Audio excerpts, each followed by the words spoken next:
အားလုံးမင်္ဂလာပါကျွန်တော်ကိုမင်းတက်ပါဒီနေ့ဗီဒီယိုမှာဆိုရင်တော့မတ်လပထမတစ်ပတ်ပေါ့နော်ကမ္ဘာရွှေစည်းကွက်ဘယ်လိုမျိုးအလောက်ခတ်ဖြစ်နိုင်လဲဆိုတော့တုံးတက်ပြီးတော့မှာဖြစ်ပါတယ်ဒီရဲ့အတိုင်းပဲလက်ရှိအစ္စရေးနဲ့အီရန်စစ်ပွဲကလည်းကမ္ဘာရွှေစည်းကွက်အတွက်အရန်အရေးပါတင်ဖြစ်တာမလို့ပေါ့နော်လာမယ့်နောက်တစ်ပတ်မှာဆိုရင်တော့ရွှေစည်းကွက်ရဲ့အလောက်ခတ်ကတော်လေးများနိုင်တဲ့ပုံစံရှိပါတယ်ဘယ်လိုပုံစံမျိုးများနိုင်လဲပေါ့နော်ကမ္ဘာရွှေစည်းကွက်က9400ဝန်းကျင်ရောက်နိုင်တယ်ဆိုတာကတော့ကျွန်တော်အရှိတစ်ပတ်ကတည်းကကြိုပြီးပြောပြီးသားဖြစ်ပါတယ်9400ကိုလာနိုင်တယ်ပေါ့နော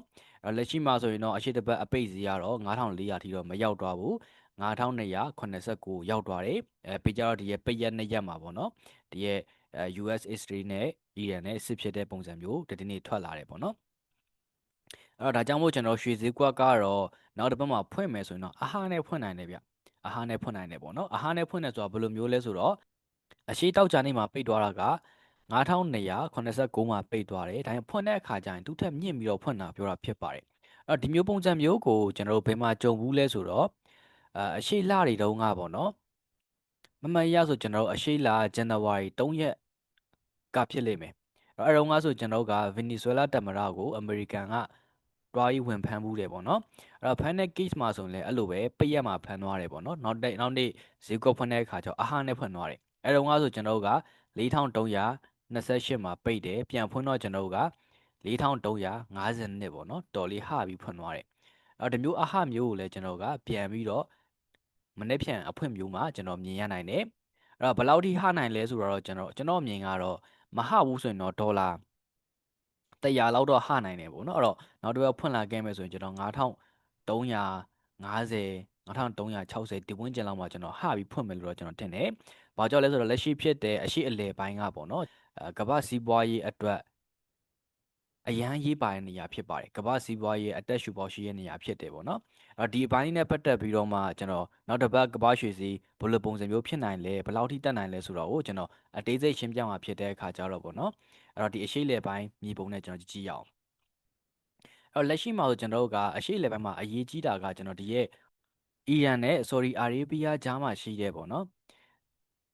်ပင်လယ်ကြားရှိတယ်ဒါကိုကျွန်တော်ဟာမုတ်စီလက်ကြားလို့ခေါ်တယ်ပေါ့နော်ဒီလက်ကြားကကမ္ဘာစီးပွားရေးတဲ့အရန်ရေးပါတယ်လက်ရှိကျွန်တော်ပြောတဲ့နောက်တစ်ပတ်မှာဈေးကွက်အတက်နဲ့ခုန်ဖွင့်ရတဲ့အကြောင်းရင်းကလည်းဒီရေလက်ကြားအကြောင်းပါတယ်ပေါ့နော်။ဘာကြောင့်လဲဆိုတော့အခေဒါဒီအရှိလေပိုင်းတာမငြိမ်တက်ဘူးဆိုရင်ဒီရေလက်ကြားမှာကျွန်တော်ရေလက်ကြားလမ်းကြောင်းပိတ်တာတွေပါဖြစ်နိုင်တယ်။ဒီမျိုးဖြစ်ခဲ့မဲ့ဆိုရင်ဘယ်လိုမျိုးတက်ရောက်မှုရှိလဲဆိုတော့ဒီဟာမော့စီလက်ကြားကပေါ့နော်ကမ္ဘာရေနံတင်သွင်းမှုရဲ့20%လောက်ကဒီကနေနေ့စဉ်ဖြတ်နေတာ။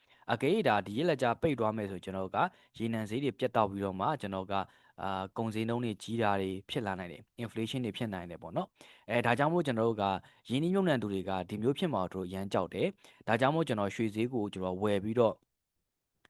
ကင်ထားမဲ့ပုံစံမျိုးရှိတယ်ပေါ့နော်ဒါကြောင့်မို့နောက်တစ်ပတ်မှာဆိုရွှေဈေးကအတက်ကြီးမားတွေကျွန်တော်တို့ကမြင်လာရနိုင်ခြေရှိတယ်အဲ့တော့ဘယ်လောက်ထိမြင်လာရမလဲပေါ့နော်အစောပိုင်းကျွန်တော်9400ကပြောပြီးသား target ဖြစ်တာမို့တော့ကျွန်တော်ထည့်မပြောတော့ဘူးတရားတော့အလွယ်တကူရောက်နိုင်တဲ့ target ဖြစ်သွားပြီပေါ့နော်အဲ့တော့တက်မယ်ဟေးဆိုရင်ကျွန်တော်တို့ကနောက်တစ်ပတ်မှာကျွန်တော်အနေနဲ့ဆိုရင်9600လောက်ရှိကိုကျွန်တော်ပြန်မြင်ရဖို့မြင်ပါတမိုင်းတစ်လျှောက်အမြင့်ဆုံးဈေးနားတွေပြန်လာနိုင်တယ်ကျွန်တော်ဒီထက်အတက်အားများတယ်ဆိုရင်အကိတ်ကြားထဲမှာဘယ်လိုမျိုးလဲဆိုတော့ကျွန်တော်ခုနပြောတဲ့ရေလက်ကြားမှာတကယ်တာသူတို့ကပိတ်ပင်တာရေလက်ကြားပိတ်တာတွေဖြစ်ခဲ့မယ်ဆိုရင်ဒီရဲ့9600အထက်ကိုတော့ကျော်နိုင်တဲ့ပုံစံရှိပါတယ်အဲ့တော့နောက်တစ်ပတ်မှာအနည်းဆုံးလာနိုင်တဲ့ပုံစံက9600ဖြစ်သွားပါပြီအဲ့တော့9600ကတော့ကျွန်တော်ကပ္ပရွှေနောက်တစ်ပတ်မှာမြင်ရနိုင်ခြေရှိတဲ့ဈေးတန်းဖြစ်ပါတယ်ရေလက်ကြားဘာတွေပါတကယ်ပိတ်ခဲ့မယ်ဒီပုံစံမျိုးတွေကရှိခဲ့မယ်ဆိုရင်တော့ကမ္ဘာရွှေကနောက်ထပ်စံချိန်တွေနဲ့အတက်မျိုးကိုကျွန်တော်ကနောက်လာတဲ့ဒီ match လထဲမှာမြင်ရနိုင်ခြေရှိလို့တုံးတက်ပါတယ်ပေါ့နော်တက်မယ်ဆိုရင်ကျွန်တော်တောက်လျှောက်တက်မလားဈေးကွက်ပုံစံလေးကျွန်တော်ကြည့်ရအောင်technical ဘိုင်းကကျွန်တော်တို့ကလက်ရှိ84ဈေးကွက်ဇယားလေးကိုကြည့်ရအောင်အဲ့တော့ဈေးကွက်ကကျွန်တော်အရှိတစ်ခေါက်အမြင့်ဆုံးဈေးဖြစ်ခဲ့ဘူးတယ်9600ပဲထားလိုက်ရအောင်ဒီအမြင့်ဆုံးဖြစ်ခဲ့ဘူးတယ်ပေါ့နော်ပြီးတော့ပြန်ကျလာတယ်ဒီကျဘာကြောင့်ကျလာလဲဆိုတော့ကျွန်တော်တို့ကဈေးကွက်သဘောတဘာဝအတိုင်းပေါ့နော်ကျွန်တော်ဈေးကွက်ပြန်ပြီးအားယူတာဖြစ်ပါတယ်တက်ခဲ့တဲ့အတက်ကိုအားယူတာပေါ့နော်လက်ရှိမှာဆိုအားပါလာပြီလို့ပြောလို့ရတယ်တက္ကနီကရဆိုရင်ဒါကြောင့်မို့လဲကျွန်တော်ကအရှိမတအီနဲ့တက်လာခဲ့တာပေါ့နော်အရှိတစ်ပတ်တောက်ကြတော့ကလည်းဒီမှာကျွန်တော်တို့ကအပေါ်ကိုထပ်ပြီးတော့ဖောက်ထွက်ထားတယ်ဒါကြောင့်မို့ရွှေဈေးကွက်ကတက်မဲ့ပုံစံမျိုးကိုလည်းတက္ကနီကမှာမြင်ရတယ်โอเคတက်မဲ့ဆိုကျွန်တော်တို့က9400ကိုတော့ရောက်နိုင်တယ်9400မှာပြဿနာတစ်ခုရှိတာကဒီနောက်မှာအယောင်းတွေကတွားပြီးထိုင်နေတဲ့ပုံစံမျိုးရှိတယ်ပေါ့နော်အဲ့တော့9400ဝန်းကျင်မှာတော့ရွှေဈေးနည်းနည်းလေးအေးတာလေးမြင်ရနိုင်တယ် ပြီးကြရင်ကျွန်တော်တို့ကဒီကနေနည်းလေးပြန်ကြရပါလေဖြစ်ပြီးသွားပြီဟေးဆိုရင်တော့ကျွန်တော်က9600ကိုတန်းပြီးသွားမယ်လို့တော့ကျွန်တော်မြင်တယ်ဒါတော့ကျွန်တော်အရှိတစ်ပတ်မှာဖြစ်နိုင်တဲ့ဈေးကွက်အမြင်ဖြစ်ပါတယ်ဒါကြောင့်မို့အရှိတစ်ပတ်မှာကမ္ဘာရွှေကိုအယောင်းဝယ်လုံးမဲ့သူတွေအတွက်ဆိုရင်တော့ရွှေကိုဘယ်နားမှာဝယ်ရင်ကိုယ့်အတွက်အန်တရနည်းမလဲဆိုတော့ကိုစောင့်ပြီးတော့မှအယောင်းဝယ်လုပ်ဖို့တိုက်တွန်းပါတယ်အကယ်လူကြီးမင်းကကမ္ဘာရွှေရေရှည်ဈေးကွက်လားရတယ်ဘာတွေသိချင်တယ်ဆိုရင်ဒီအပိုင်းကိုလည်းကျွန်တော်2026နှစ်စကတည်းကတုံးတက်ချက်ဗီဒီယိုကျွန်တော်ရဲ့ YouTube channel မှာတင်ပြီးသားဖြစ်ပါတယ်။အဲတော့ငါဆိုရွှေဈေးဆို4200လောက်ပဲရှိတာပေါ့နော်။အဲ့တော့အကေးလူကြီးမင်းကရွှေဈေးကွက်ရေရှည်လာရတယ်ဒီနှစ်တာဈေးကွက်တုံးတက်ချက်တွေသိချင်တယ်ဆိုရင်တော့ဒီဗီဒီယိုကိုတွားကြည့်ဖို့တိုက်တွန်းပါတယ်။အဲ့တော့နောက်ဗီဒီယိုတွေမှာကျွန်တော်ပြန်တွေ့ကြမယ်။ဒီလိုကမ္ဘာရွှေရေနံဈေးကွက်အတက်ကြတွေကိုစနစ်တကျတုံးတက်ပြီးပြည်တွင်းတဲ့ကမ္ဘာဈေးကွက်တွေမှာအကျိုးမြတ်ရှာချင်တဲ့မိတ်ဆွေတွေအတွက်Goldman Club ကနေပြီးတော့မှအခြေခံအနေစားအစင်းမြင့်ဈေးကွက်တုံးတက်နည်းတွေကိုထိထိရောက်တဲ့လက်တွေ့အတုံးချနိုင်အောင်စီစဉ်ထားပါတယ်။အခုမှစားလေးလာမယ့်မိတ်ဆွေရဲ့အတွက်ဆိုရင်အခြေခံဈေးကွက်ရောင်းဝယ်နည်းတင်နန်းရှိမှာဖြစ်ပြီးတော့တင်နန်းကို Basic Video Class နဲ့ Basic VIP Class ဆိုပြီးတော့နှစ်မျိုးရွေးချယ်ပြီးတော့မှသင်ကြားနိုင်ပါတယ်။ Basic Video Class မှာဆိုရင်တင်နန်းကြီးတက်တာနဲ့အချိန်အကန့်အသတ်မရှိလေ့လာလိုသူတွေအတွက်ရည်ရွယ်ပြီး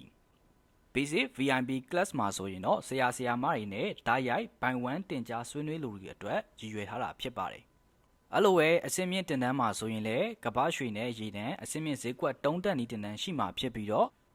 Video Class နဲ့ 1/1 VIP Class ဆိုပြီးတော့လိုအပ်တယ်လို့ရွေးချယ်ပြီးတော့မှတင်ကြားနိုင်မှာဖြစ်ပါတယ်။နောက်ပြီးတင်တန်းမျိုးစားအလုံးအတွက်ဆိုရင် Video Record အပြင် Notebook File မှာအခမဲ့ရရှိမှာမို့ထပ်ခါ Live Time လေ့လာလို့ရမှာဖြစ်ပါတယ်။